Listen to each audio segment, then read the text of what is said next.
Video کے نیچے subscribe کے بٹن پہ کلک کریں، بیل کے آئیکن پہ کلک کیجئے تاکہ ہر نئی ویڈیو کی نوٹیفیکیشن آپ کو مل جائے۔ بسم اللہ الرحمن الرحیم۔ آج آپ کے سامنے پارہ 28 سورۃ التغابن کی آخری آیتوں کی تفسیر انشاءاللہ پیش ہوگی۔ سورۃ التغابن کا دوسرا رکوع آیت نمبر 11 سے 18 تک انشاءاللہ مکمل سورہ کی تفسیر آپ کے سامنے آئے گی۔ آخر تک اطمینان کے ساتھ تشریف رکھیں۔ اعوذ باللہ من الشیطان الرجیم، بسم اللہ الرحمن الرحیم۔ ما اصاب من مصیبت الا باذن اللہ ومن یؤمن باللہ یہد قلبہ واللہ بكل شيء عليم وأطيعوا الله وأطيعوا الرسول فإن توليتم فإنما على رسولنا البلاغ المبين الله لا إله إلا هو وعلى الله فليتوكل المؤمنون يا أيها الذين آمنوا إن من أزواجكم وأولادكم عدوا لكم فاحذروهم وَإِن تَعْفُوا وَتَصْفَحُوا وَتَغْفِرُوا فَإِنَّ اللَّهَ غَفُورٌ رَّحِيمٌ إِنَّمَا أَمْوَالُكُمْ وَأَوْلَادُكُمْ فِتْنَةٌ وَاللَّهُ عِندَهُ أَجْرٌ عَظِيمٌ فَاتَّقُوا اللَّهَ مَا اسْتَطَعْتُمْ وَاسْمَعُوا وَأَطِيعُوا وَأَنفِقُوا خَيْرًا لِّأَنفُسِكُمْ وَمَن يُوقَ شُحَّ نَفْسِهِ فَأُولَٰئِكَ هُمُ المفلحون إن تقرضوا الله قرضا حسنا يضاعفه لكم ويغفر لكم والله شكور حليم عالم الغيب والشهادة العزيز الحكيم صدق الله العظيم۔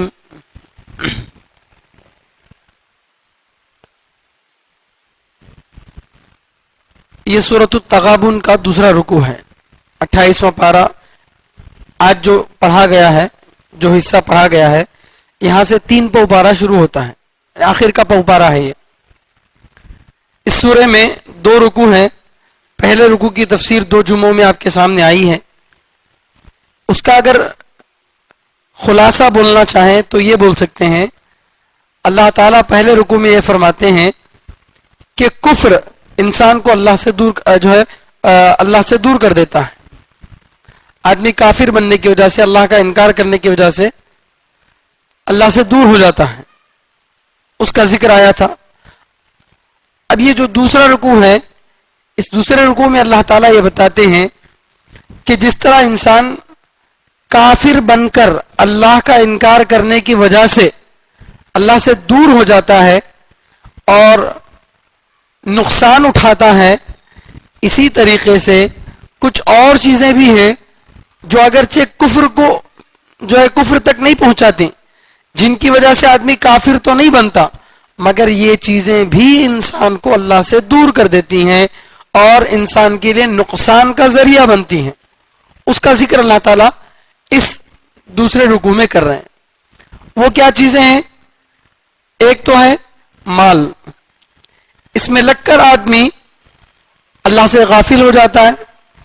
دوسرا بیویاں، تیسرا اولاد۔ یہ 3 چیزیں ایسی ہیں کہ ان میں لگ کر، ان کی محبت میں آدمی غالب آ کر وہ کام کر جاتا ہے جو اللہ کی ناراضگی کا ذریعہ ہے۔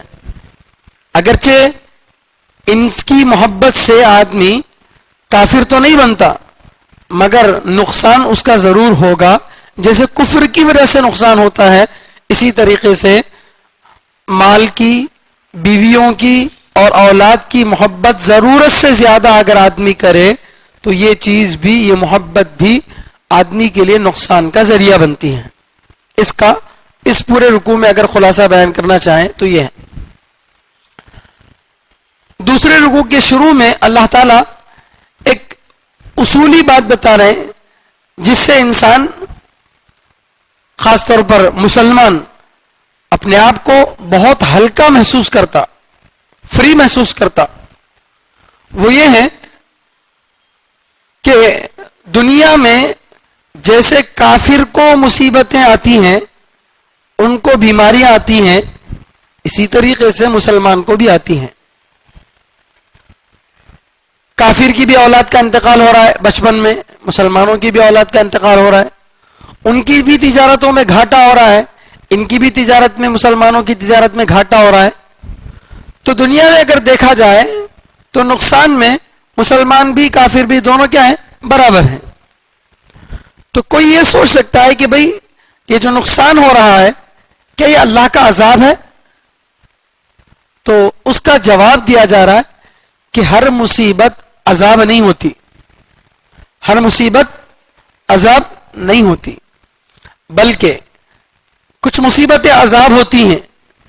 آدمی بہت زیادہ گناہوں میں لگا ہوا ہے، نافرمانیوں میں لگا ہے، تو اللہ بیماریوں میں مبتلا کر دیتے ہیں. ایڈز کی بیماری آ گئی، مستقل غیر محرم عورتوں سے ناجائز تعلقات رکھتا تھا اور اپنے آپ کو صحت مند سمجھتا تھا، اللہ نے بیماری دے دیا، اب پریشان، اب آئندہ گناہ کرنے کی طاقت ہی نہیں رہی. شراب پی رہا تھا، گردے فیل ہو گئے، کڈنیاں فیل ہو گئیں. ایسی بیماریاں آتی ہیں تو یہ یقیناً اللہ کی طرف سے کیا ہے؟ مصیبت ہیں، اور یہ یقیناً گناہوں کا نتیجہ ہے. لیکن ایک آدمی 5 وقت کی نماز کا پابند ہے، اللہ اور اس کے رسول کے حکموں کو مانتا ہے، اس کو بھی مصیبتیں آتی ہیں، اس کو بھی کبھی فاقہ ہو جاتا ہے، مال میں کمی آ جاتی ہے، اس کی بھی کبھی اولاد کا انتقال ہو جاتا ہے. تو یہ کیا یہ بھی اللہ کی طرف سے عذاب ہے؟ تو جواب یہ ہے کہ اللہ کی طرف سے عذاب نہیں ہے، بلکہ یہ اللہ کی طرف سے آزمائش ہے. اللہ اپنے بندوں کا ٹیسٹ لیتے ہیں کہ ایک ایمان والا جس کی بیوی بھی ہے، بچے بھی ہیں، اس کا کاروبار بھی ہے، اور ان سب میں وہ لگا ہوا ہے، تو کیا یہ ان کی محبت میں اتنا زیادہ ڈوب جائے گا کہ میری بھی نافرمانی کرنے پر تل جائے گا؟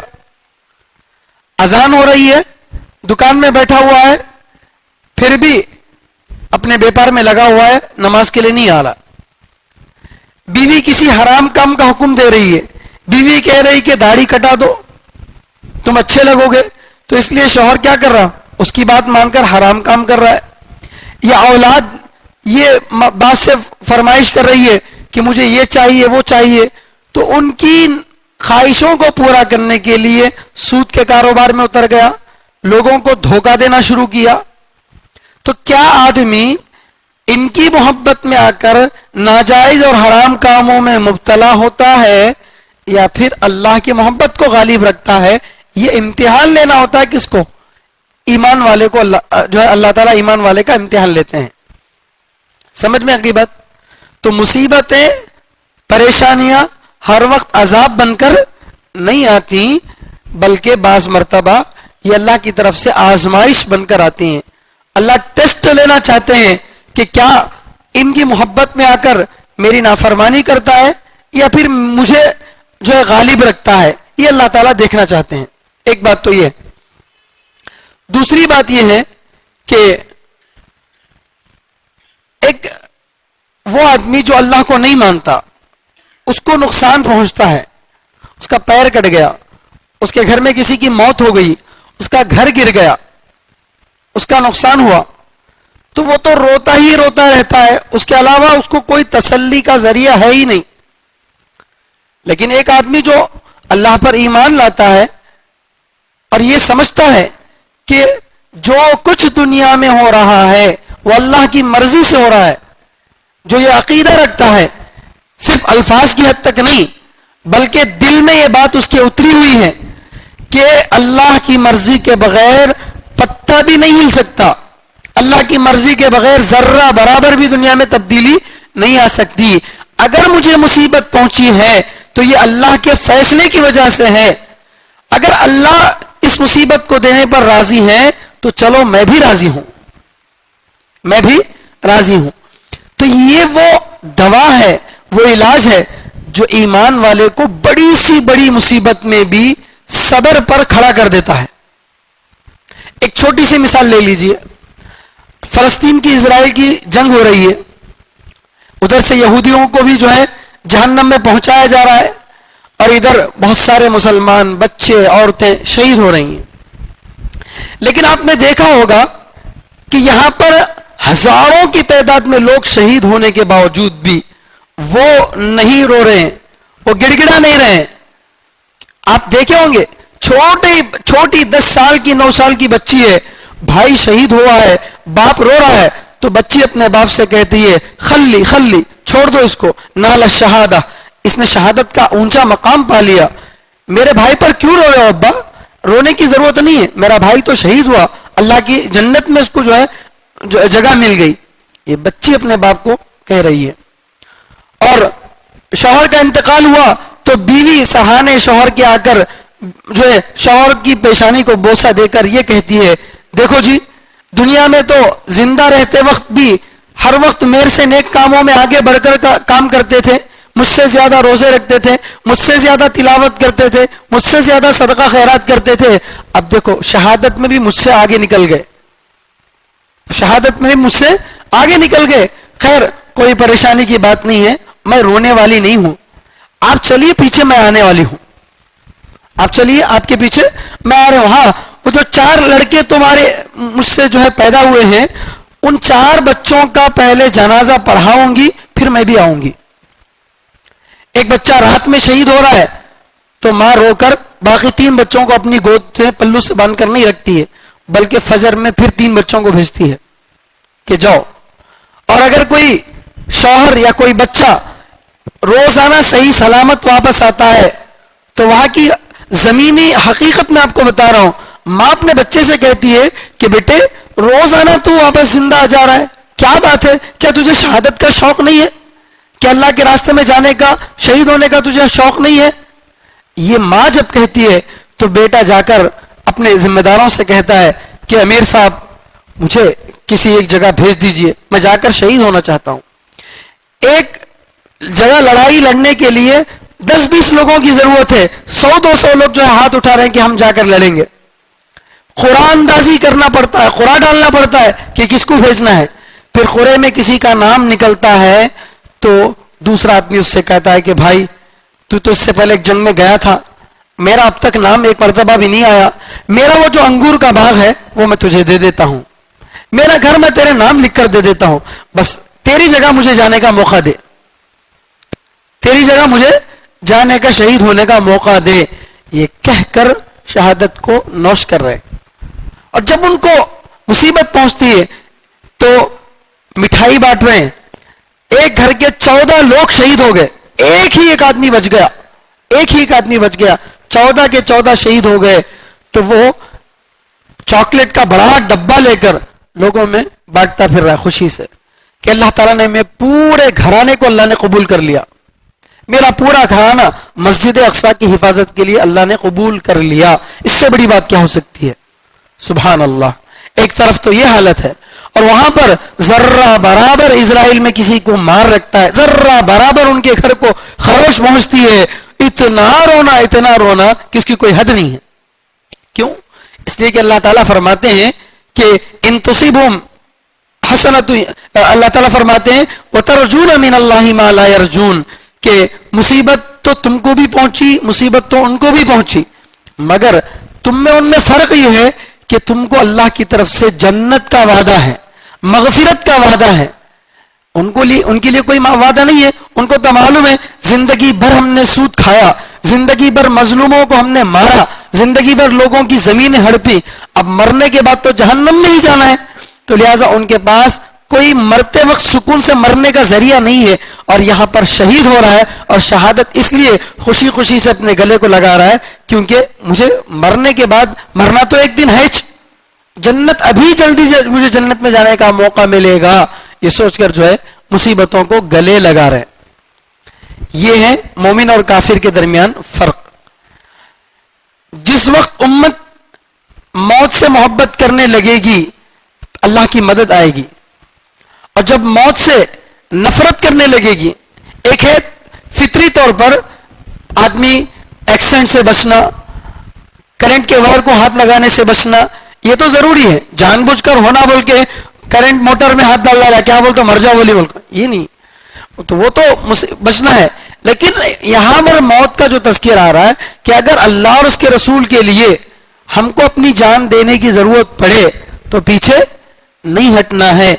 یہ ارادہ رکھنا ہے کہ اگر اللہ کبھی بھی مجھے بلا لیں میں انشاءاللہ جانے کے لیے تیار ہوں. یہ مطلب ہے. ورنہ تو اپنی صحت کی حفاظت کرنا ہے, اپنے آپ کو جو ہے فٹ رکھنا ہے, یہ اسلام کا اصول ہے. لیکن جب ضرورت پڑے گی اسلام کو تمہارے بدن کی, تمہارے مال کی, تمہاری صلاحیتوں کی, تو اب بیوی بچوں کی طرف دیکھ کر پیچھے نہیں ہٹنا ہے, بلکہ خوشی خوشی آگے بڑھنا ہے. یہ مطلب ہے.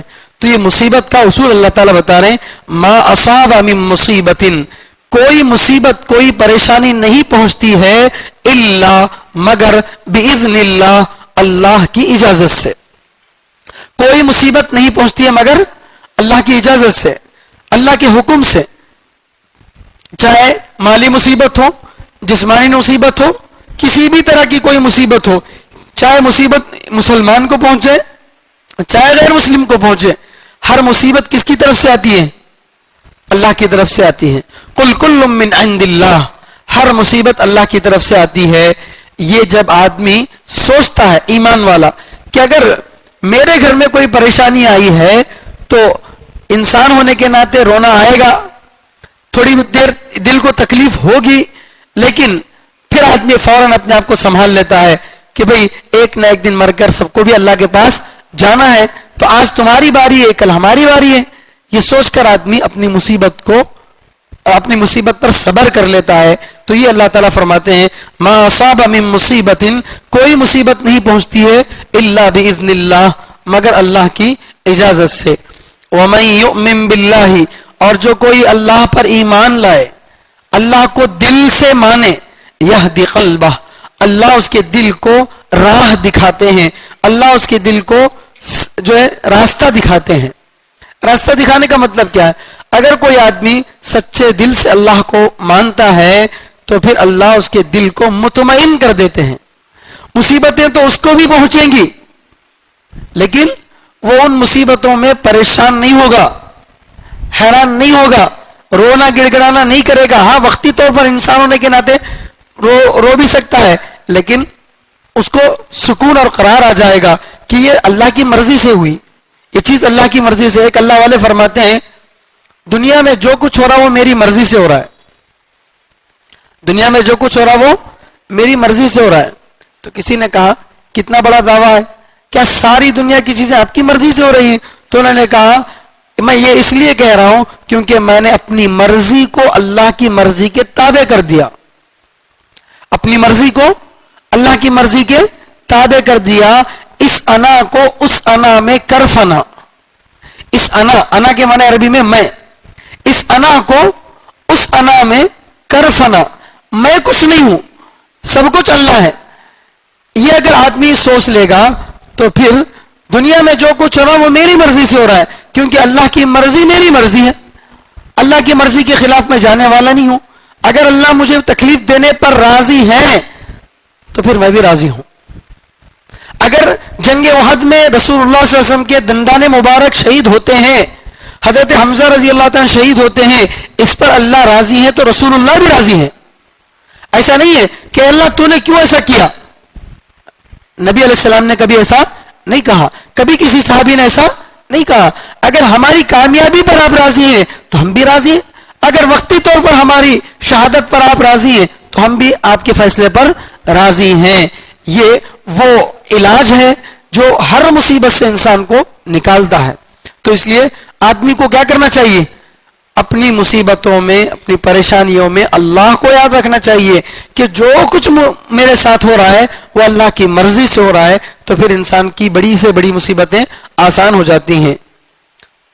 یہ مت کہو خدا سے میری مشکلیں بڑی ہیں, یہ مشکلوں سے کہہ دو میرا خدا بڑا ہے.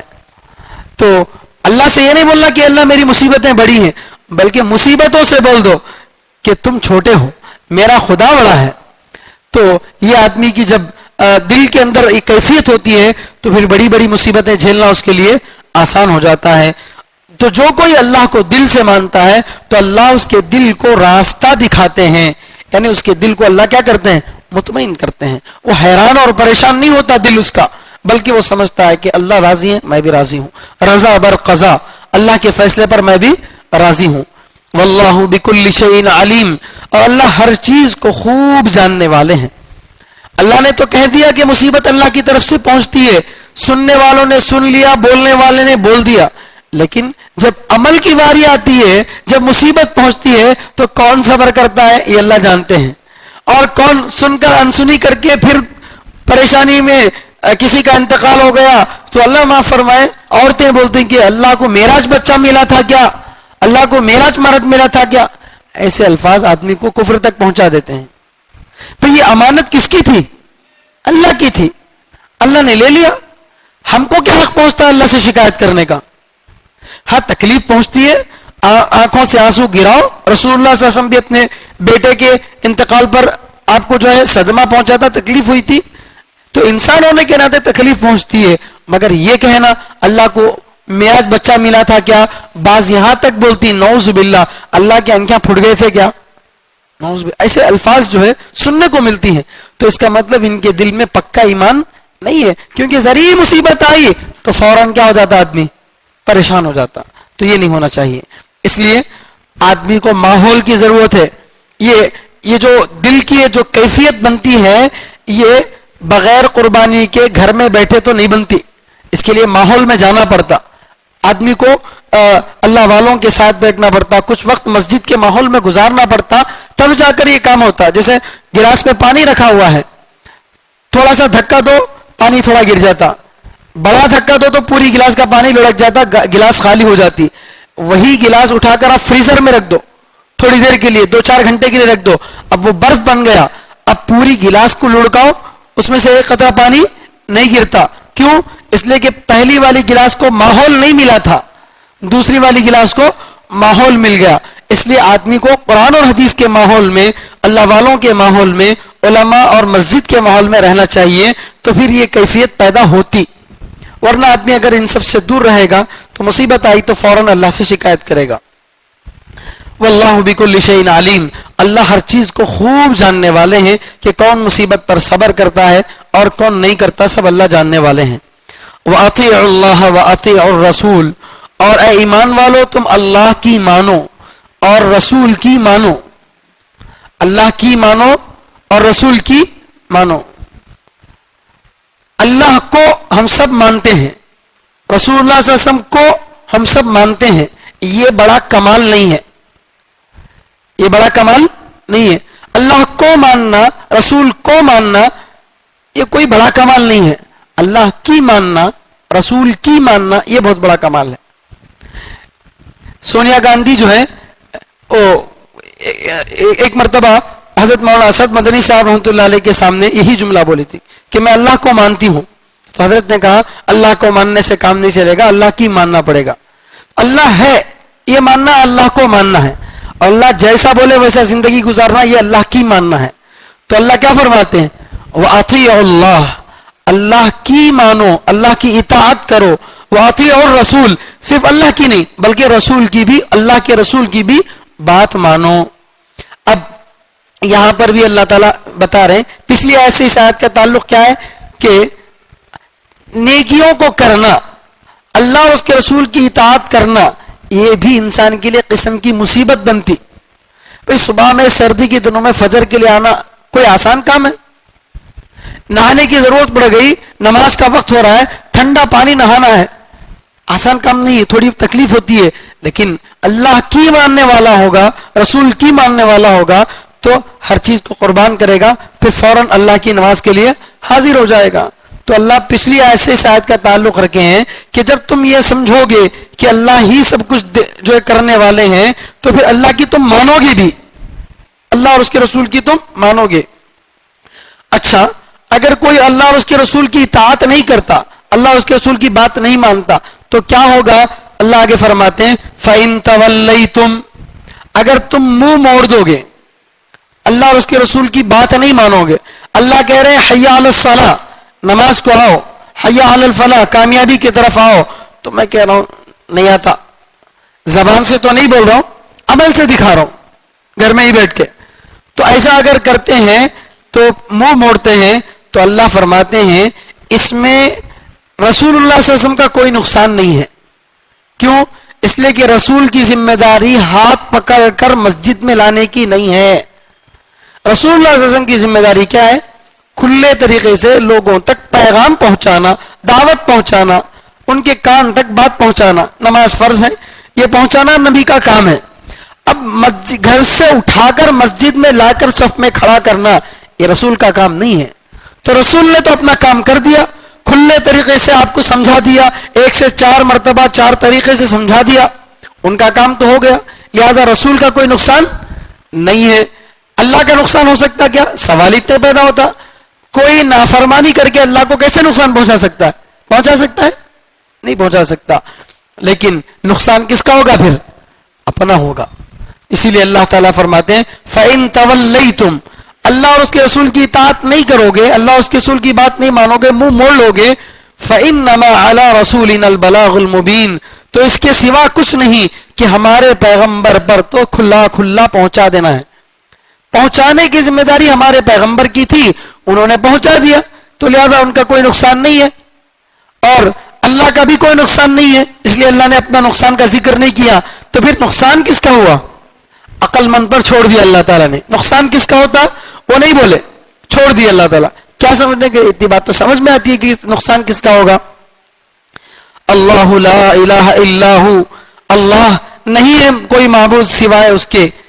وعلی اللہ فلیتوکل المؤمنون، اللہ ہی پر چاہیے کہ ایمان والے بھروسہ کریں. اللہ ہی پر چاہیے کہ ایمان والے بھروسہ کریں.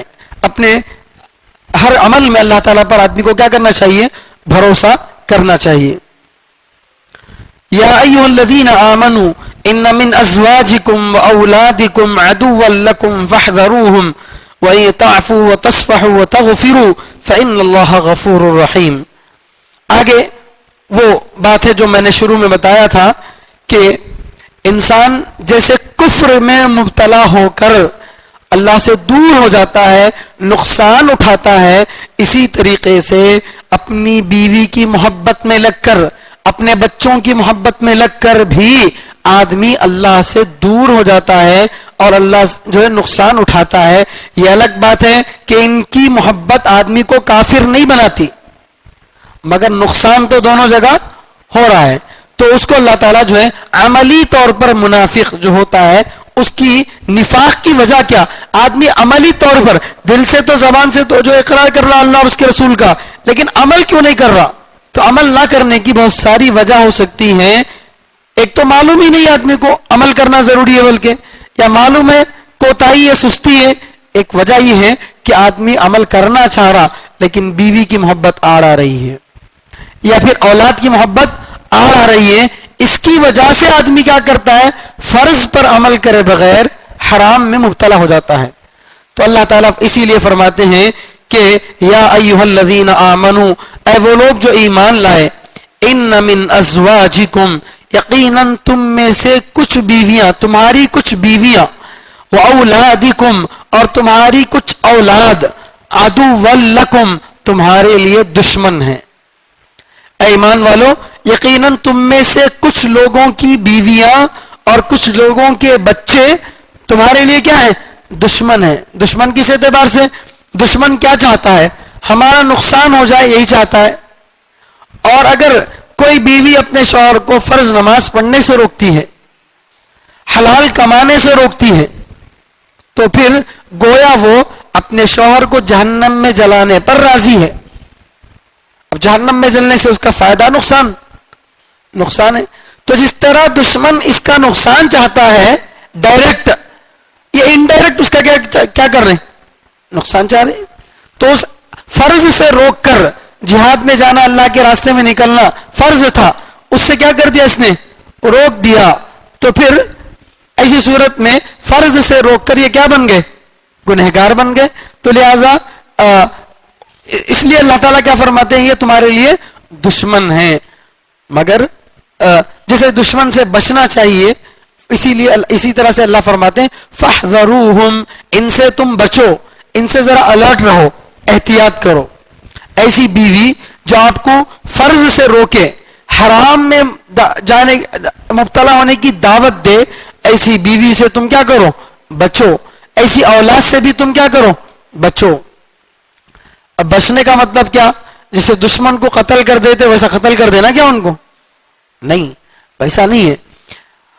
اولاد یا بیوی نافرمان ہو، اللہ اور اس کے رسول کی نافرمانی میں مبتلا ہو، تو تب بھی ان کو مارنا نہیں ہے، ان کے ساتھ جو ہے ایسا ویسا دشمنوں جیسا سلوک نہیں کرنا ہے، ان کو سمجھانا ہے محبت کے طریقے سے.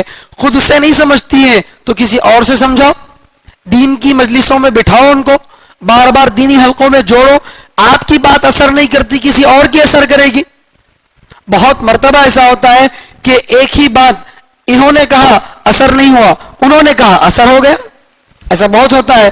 تو اگر تمہاری بیویاں یا تمہاری اولاد نافرمان ہے، حرام کام کا تم کو حکم دیتی ہیں یا فرض سے روکنے کا حکم دیتی ہیں، تو پھر ان سے بچ کر تو رہو، یعنی اس کام کو مت کرو، لیکن ان کے ساتھ دشمنوں کے جیسا رویہ مت کرو. ان کو سمجھاؤ، الگ الگ طریقوں سے ان کو سمجھاؤ، اور اگر وہ شرمندہ ہو جائیں تو پھر وَإِن تَعْفُوا، اور اگر تم معاف کر دو، درگزر کر دو، وَتَغْفِرُوا وَتَصْفَحُوا، اور ان کے ساتھ درگزر کرو، وَتَغْفِرُوا، اور ان کو بخش دو، فَإِنَّ اللَّهَ غَفُورٌ رَحِيمٌ، تو اللہ یقیناً بہت زیادہ معاف کرنے والے، بہت زیادہ رحم کرنے والے ہیں. تو اللہ تعالیٰ فرماتے ہیں کہ ان کو تم کیا کر دو، اگر وہ اپنی غلطی پر شرمندہ ہو جائیں تو تعفو، ان کو معاف کر دو، درگزر کر دو، ان پر کوئی ایکشن مت لو. اور اسی طرح ان سے ناراض مت رہو، بلکہ ان سے راضی ہو جاؤ. جب وہ اگر اپنی غلطی پر شرمندہ ہو جائے تو ان سے راضی ہو جاؤ، ان کو جو ہے لائٹ لے لو، اور ان کی کہی ہوئی بات پر عمل مت کرو، بس ان سے راضی ہو جاؤ. کیوں؟ اللہ ترغیب دیتے ہیں فَإِنَّ اللَّهَ غَفُورٌ رَحِيمٌ، کیونکہ اللہ بھی بہت زیادہ معاف کرنے والے، بہت زیادہ رحم کرنے والے ہیں.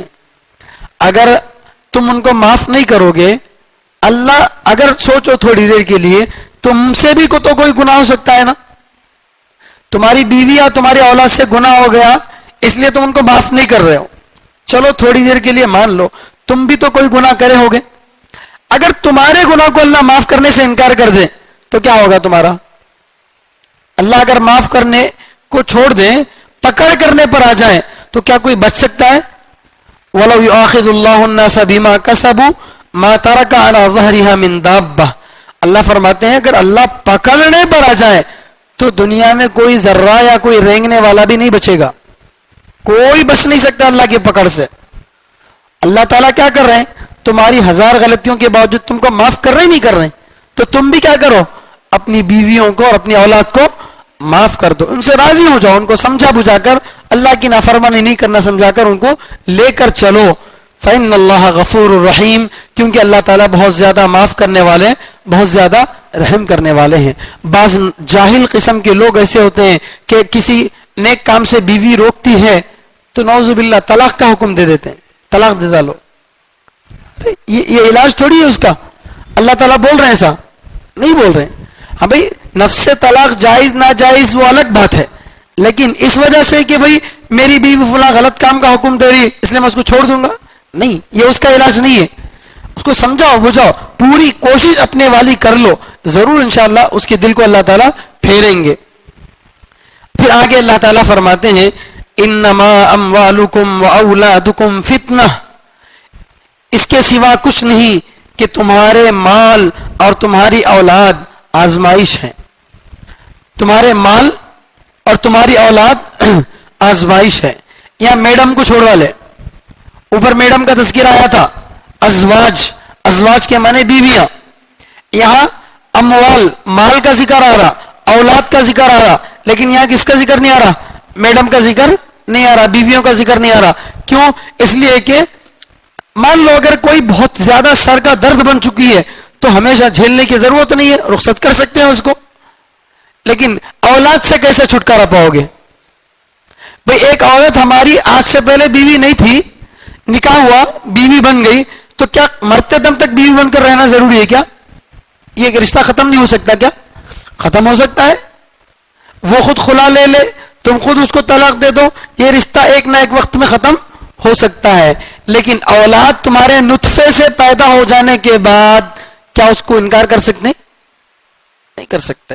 تو لہذا اب تمہاری اسی طرح مال سے آدمی کو بعض مرتبہ بیوی سے زیادہ محبت ہوتی ہے، اس کا چھوڑنا اور زیادہ پریشانی کا ذریعہ بن جاتا. تو اس لیے اللہ تعالیٰ یہاں پر مال کا اور اولاد کا ذکر کرا، یہ زیادہ آدمی کے لیے بھاری پڑتے ہیں. مال کے لیے بیوی شوہر کو چھوڑ دیتی، شوہر بیوی کو چھوڑ دیتا. تو اس لیے اللہ فرماتے ہیں کہ تمہارے مال اور تمہاری اولاد فتنہ ہے. فتنہ بولے تو غلط مطلب نہیں نکالنا، فتنے کے معنی آزمائش، یعنی اللہ تعالیٰ ٹیسٹ لینے کے لیے تم کو مال دے رہے اور تم کو اولاد دے رہے. حدیث میں آتا ہے کہ اولاد مبخلۃ مجبنۃ، کہ آدمی کی اولاد جو ہے کنجوسی اور بزدلی کا ذریعہ بن جاتے ہیں. آدمی شادی سے پہلے وہ مدرسے کو 1000 دے دیا، یہ مسجد کو 2000 دے دیا، اڑاتا تھا پیسے. شادی ہوئی، اب وہاں کے خرچے بڑھ گئے تو وہ مسجد کو 1000 جا کے 500 ہو جاتے.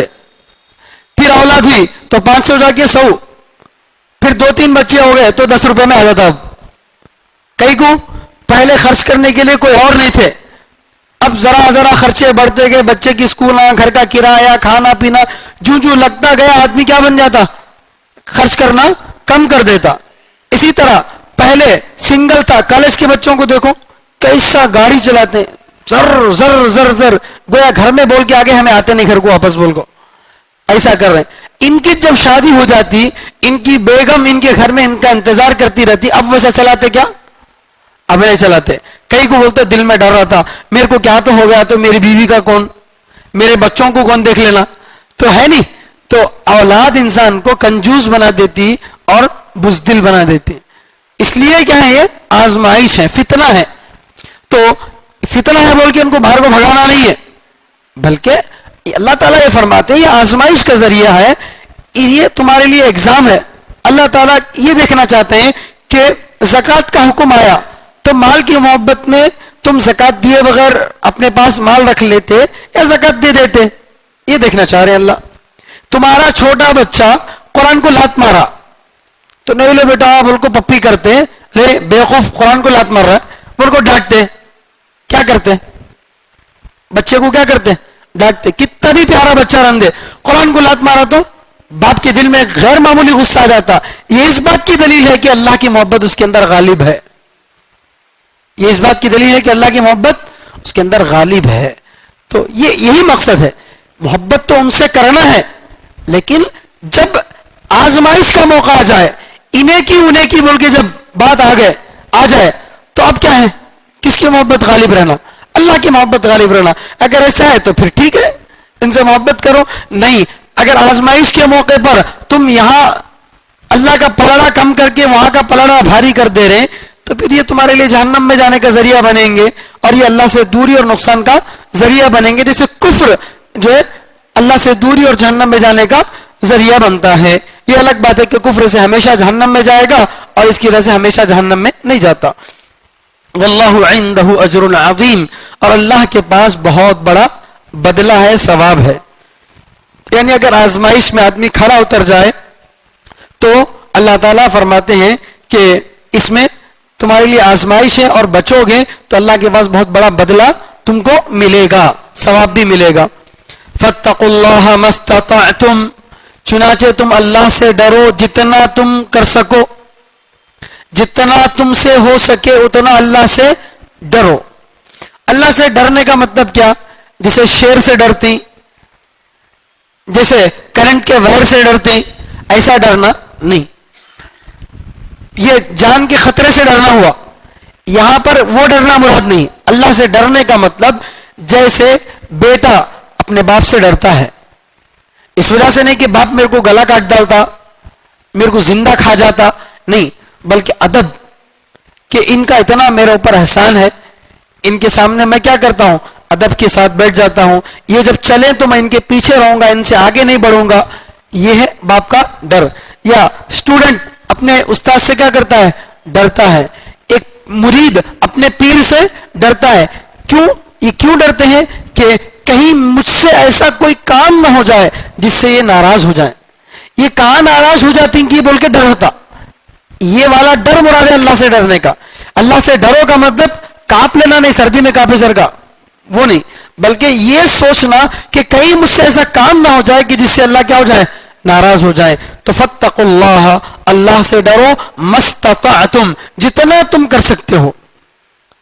ایک جگہ اللہ تعالیٰ فرماتے ہیں فاتقوا اللہ حق تقاتہ، اللہ سے ڈرو جیسے اللہ سے ڈرنے کا حق ہے، یعنی پوری طرح 100% جو ہے اللہ سے ڈرو بول کے ایک جگہ بول رہے ہیں، اور یہاں پر کیا بول رہے ہیں، جتنا تم کر سکتے ہو اتنا اللہ سے ڈرو بول رہے ہیں. تو دونوں میں ذرا بظاہر ٹکراؤ دکھ رہا نا. ایک جگہ تو اللہ بول رہے ہیں کہ 100% اللہ سے ڈرو بول کے، یہاں کیا بول رہے ہیں، جتنا تم کر سکتے ہیں اتنا ڈرو بول رہے ہیں. تو دونوں ڈر سے مراد الگ ہے. تقوی کس کو بولتے ہیں؟ تقوی دو چیزوں کا نام، عبادت کرنے اور گناہوں سے بچنے، یہ دو چیزوں کا نام ہے تقوی. اللہ سے ڈرنے کا مطلب اذان ہو گئی، نماز کو آ گئے، یہ اللہ کا تقوی. کیا اس سے آ گئے، ارے نہیں آئے تو اللہ ناراض ہو جاتے ہیں. شراب ہاتھ میں آدمی کے ہے، نہیں پی رہا، کیوں؟ اللہ ناراض ہو جاتے ہیں. تو حرام اور حلال کی تمیز آدمی کیوں کرتا ہے؟ اللہ ناراض ہو جاتے ہیں بلکہ اتنا. تو وہاں جہاں اللہ فرماتے ہیں کہ اللہ سے ایسا ڈرو جیسے اس سے ڈرنے کا حق ہے، وہاں پر مراد ہے کہ اللہ جن کاموں سے منع کرے ہیں، حرام کاموں سے بچنے کا جہاں حکم دیے ہیں، تو وہاں پر اتنا میرے سے ہو سکتا ہے، اس سے آگے نہیں ہو سکتا، ایسا نہیں. حرام کاموں سے تو 100% بچنا ہے، لیکن نیک کام جتنے تم کر سکتے ہو کر لو. نیک کام تم جتنے کر سکتے ہو کر لو. سمجھ رہے بات؟ مثال کے طور پر سور کا گوشت نہیں کھانا ہے، نہیں کھانا ہے، 100% نہیں کھانا ہے، لیکن حلال ہے، بکرے کو کھا سکتے، اونٹ کو کھا سکتے. تو کتنے لوگ ہیں جو اونٹ کا گوشت نہیں کھائے؟ ضروری ہے کیا کھانا؟ نہیں ہے بھائی، ہوا تو کر لو، نہیں تو نہیں. جتنا تمہاری طاقت ہے، کھانے کے واسطے سعودی سے منگانے کی ضرورت نہیں ہے. تو نیک کاموں میں جتنی تمہاری طاقت ہو اتنا کرو. کھڑے ہو کر نماز نہیں پڑھ سکتے، بیٹھ کر پڑھ لو. بیٹھ کر نہیں پڑھ سکتے، لیٹ کر پڑھ لو. لیٹ کر نہیں پڑھ سکتے، اشارے سے پڑھ لو. اب نہیں پڑھ سکتے، بعد میں. روزے اب نہیں رکھ سکتے، کچھ دن بعد رکھو، سفر میں اگر ہو، لیکن بالکل نہیں رکھ سکتے، فدیہ دے دو. تو یہ جو اللہ تعالیٰ آپشنز رکھے ہیں، یہ کیا واسطے؟ کہ اللہ سے عبادت میں اللہ تعالیٰ آپشن دیے ہیں. یہ نہیں کر سکتے تو یہ کر لو، یہ نہیں کر سکتے تو یہ کر لو. لیکن حرام میں ایسا آپشن ہے کیا؟ شراب سے نہیں بچتے تو وہ کم سے کم اتنا پی لو، ایک پوری باٹل نہیں تو آدھا مار لو، ایسا بولے کیا؟ نہیں. وہاں پر تو 100% کیا کرنا؟ بچنا ہے. جہاں زنا کا تذکرہ آتا ہے تو اللہ فرماتے ہیں وَلَا تَقْرَبُوا الزِّنَا، زنا کرنا تو دور، زنا کے قریب بھی مت جاؤ. جیسے بسوں کے پیچھے لکھا ہوتا ہے کیپ ڈسٹینس 10 میٹر، 10 میٹر دور رہو، فاصلہ برقرار رکھو. تو کئی کو لکھتے بالکل بس کے نیچے پیچھے جا رہا، اچانک سے بس والا بریک مارا تو گاڑی نیچے چل جاتی، مر جاتا. اس وجہ سے کیا کرو، 10 میٹر ڈسٹینس رکھو. اچانک سامنے والا بریک مارا تو تمہارا نقصان نہیں ہونا بول کے. تو ایسا اللہ فرماتے ہیں زنا تو کرنے کا سوال ہی نہیں ہے. جو چیز زنا تک پہنچاتی ہے، بدنظری، اس سے بھی بچو. تو کو ایجوکیشن ہے، اس سے بھی بچو. تو جو چیز تمہارے کو حرام تک پہنچاتی، زنا تک پہنچاتی، اس سے بچو. حیض کی حالت میں، ناپاکی کی حالت میں بیوی سے صحبت نہیں کرنا ہے، تو اللہ تعالیٰ وہاں پر یہ نہیں بولے کہ صحبت مت کرو، بلکہ وَلَا تَقْرَبُوهُنَّ، حیض کی حالت میں، ناپاکی کی حالت میں بیویوں کے قریب بھی مت جاؤ. تو حرام کاموں کا جہاں ذکر قرآن میں آیا تو وہاں پر اللہ تعالیٰ آپشن نہیں دے رہے، بلکہ بہت پہلے بریک لگا دے رہے. وہ کام تو دور، اس سے پہلے کیا کر جاؤ، تم رک جاؤ. لیکن جب حلال کاموں کا مسئلہ آتا ہے تو اللہ بولتے ہیں یہ نہیں کر سکتے تو یہ کرو، یہ نہیں کر سکتے تو یہ کرو. تو اس آیت کا مطلب الگ ہے، اس آیت کا مطلب الگ ہے. تقوی دو چیزوں کا نام ہے، نیک کام کرنا بھی تقوی ہے، گناہوں سے بچنا بھی تقوی ہے. جہاں کہا گیا کہ اللہ سے ڈرو جیسے اس سے ڈرنے کا حق ہے، وہاں سے مراد گناہوں سے بچنا ہے، تو 100% گناہوں سے بچنا ہے. اور یہاں اللہ تعالیٰ جو فرماتے ہیں فَاتَّقُوا اللَّهَ مَا اسْتَطَعْتُمْ، جتنا ہو سکے اللہ سے ڈرو، یہاں سے مراد کیا ہے؟ نیک کام کرنا ہے. جتنے تم نیک کام کر سکتے ہو کرو. سوتے وقت کی دعا ہمارے لیے آسان کی، اللہم بسمک اموت واحیا. حالانکہ سوتے وقت میں کتنی دعائیں ہیں، کتنے سورے اللہ کے نبی صلی اللہ علیہ وسلم سے منقول ہیں. سو پڑھ لیتے بیٹے تو نیند نہیں آتی اب، تو لہٰذا اب سو کر لیتے تو نہیں ہو سکتے نا، تو جتنا کر سکتے ہو تو کر لو. سمجھ رہے؟ تو یہ عبادتوں کا مسئلہ ہے. وَمَن يُوقَ وَاسْمَعُوا وَأَطِيعُوا، سنو اور اطاعت کرو، سنو اور اطاعت کرو. سبحان اللہ. امیر کی اطاعت، ایک کو اپنا ذمہ دار بنانا اور وہ جیسے بولے اس کی اطاعت کرنا، یہ اسلام کے اندر سکھایا جاتا ہے. وَاسْمَعُوا وَأَطِيعُوا، سنو اور اطاعت کرو. اللہ نے تمہارے لیے امیر بنایا رسول اللہ صلی اللہ علیہ وسلم کو، تو ان کی بات مانو اور ان کی بات سنو. وَأَنفِقُوا خَيْرًا لِأَنفُسِكُمْ، اور تم خرچ کرو، یہ تمہارے لیے بہتر ہوگا. اطاعت کے اندر کیا بھی آ گیا؟ خرچ بھی آ گیا. لیکن خاص طور پر اللہ خرچ کرنے کو الگ سے ذکر کر رہے ہیں، کیونکہ نماز پڑھ لو تو 2 منٹ میں دھڑا دھڑ 2 سجدے مار والے ختم. ذرا مسجد کی تعمیر کا کام چل رہا ہے، 1000 روپے دیو نہ ہو تو نہیں، ذرا پوزیشن ٹائم چل رہی، ایک 5 منٹ دن کی بات میں بیٹھا تو بیٹھ جاتے، کیا بھی نہیں. خرچہ کرنے کی جگہ پہ آدمی کیا ہوتا؟ اچھے سے اچھا آدمی پیچھے ہٹتا. اس لیے اللہ اطاعت کا حکم دینے کے بعد خرچ کرنے کو الگ سے ذکر کر رہے ہیں کہ یہ ذرا زیادہ آدمی کے اوپر بھاری ہے. وَأَنفِقُوا، اور خرچ کرو اللہ کے راستے میں. خَيْرًا لِأَنفُسِكُمْ، کیوں؟ خرچ کرے تو کیا ہوتا؟ تمہارے لیے بہتر ہے، مصیبتیں تمہاری ٹلیں گی، نیکیاں تمہاری بڑھیں گی، ثواب تم کو ملے گا. وَمَن يُوقَ شُحَّ نَفْسِهِ، اور جو کوئی اپنے دل کی کنجوسی سے بچا لیا جائے، فَأُولَٰئِكَ هُمُ الْمُفْلِحُونَ، تو یہی کامیاب لوگ ہیں. تو کنجوسی ایک ہے ہمارے درمیان میں مشہور، دوستوں کو کھلا رہا نہیں، کبھی بھی رشتہ دار آئے تو خالی چائے پلا کے بھیج ڈال رہا، تب میں کیا بولتے؟ کیا کنجوس ہے رے بول کو. اسلام میں اسے کنجوس نہیں بولتے. اسلام میں کنجوس اس کو بولتے ہیں جو فرض جگہوں پر خرچ نہ کرے، واجب جگہوں پر خرچ نہ کرے. زکات دینا ہے نہیں دے رہا تو یہ کنجوس. صدقہ فطر دینا ہے نہیں دے رہا تو یہ کیا ہے؟ کنجوس. اگر کوئی زکات نہیں دے رہا، صدقہ فطر نہیں دے رہا، دوستوں میں لاکھوں روپے اڑا رہا، تو دنیا اسے سخی بولے گی، لیکن اسلام اسے کنجوس بولے گا. اسلام اسے کیا بولتا؟ کنجوس بولتا. تو اس لیے جو کوئی اپنے دل کی کنجوسی سے بچا لیا جائے تو یہی لوگ کامیاب ہیں. آگے اللہ خرچ کرنے پر ترغیب دے رہے. ان تقرضوا اللہ قرضا حسنا، اگر تم اللہ کو اچھا قرض دو گے تو یضاعفہ لکم، اللہ تم کو اللہ اس مال کو تمہارے لیے ڈبل کر دیں گے. ویغفر لکم، اللہ تمہاری مغفرت کریں گے. تو اللہ کے راستے میں خرچ کرنے کا جب ذکر آیا تو اللہ فرماتے ہیں کہ اللہ کے راستے میں خرچ کرنے کے بعد وہ لوگ بولتے ہیں نا نیکی کر دریا میں ڈال، تو ایسا نہیں کہ اللہ کے راستے میں خرچ کرتا ہے تو ختم ہو پیسہ چلا گیا، ایسا نہیں. بلکہ اللہ فرماتے ہیں جیسے تم کسی کو اچھے طریقے سے قرضہ دیے تو وہ کسی نہ کسی دن پیسہ تمہارے کو لوٹ کر آتا، تو ایسے ہی اللہ کے راستے میں تم خرچ کریں تو وہ پیسہ کسی نہ کسی صورت میں اللہ تم کو کیا کریں گے؟ لوٹا دیں گے. اسی کو اللہ بول رہے قرض دینا، ورنہ نعوذ باللہ اللہ کو قرض کی کیا ضرورت ہے؟ ان تقرضوا اللہ، اگر تم اللہ کو قرض دو گے، قرضا حسنا، اچھا قرض، یضاعفہ لکم، تو اللہ اس کو تمہارے لیے ڈبل کریں گے. 1 روپیہ دو گے تو اللہ 2 روپیہ دیں گے، یا تو 2 روپے کی مصیبت ٹال دیں گے، بیماریوں سے اللہ جو ہے پاک کر دیں گے. ویغفر لکم، یہ تو دنیا کے اندر فائدہ ہوگا، اور آخرت میں اللہ تمہاری مغفرت کریں گے. واللہ شکور، اللہ بڑے قدردان ہیں. شکور کے معنی قدردان، اللہ تمہاری ہر نیکی کی قدر کرتے ہیں. ایسا نہیں کہ آپ آج ایک فقیر کو روپیہ لے جا کے دیے تو ایسا دیکھتا ہوں کیا رے روپیہ دیا بول کو، لیکن اللہ ایسے نہیں ہے. اگر ایک چونٹی کو ایک شکر کا دانہ آپ ڈالو گے اس کی بھی اللہ کے نزدیک قدر ہے.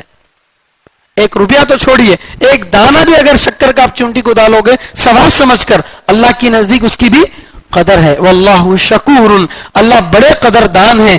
حلیم، بردبار ہیں، غصے کو پی جانے والے ہیں، برداشت کرنے والے ہیں.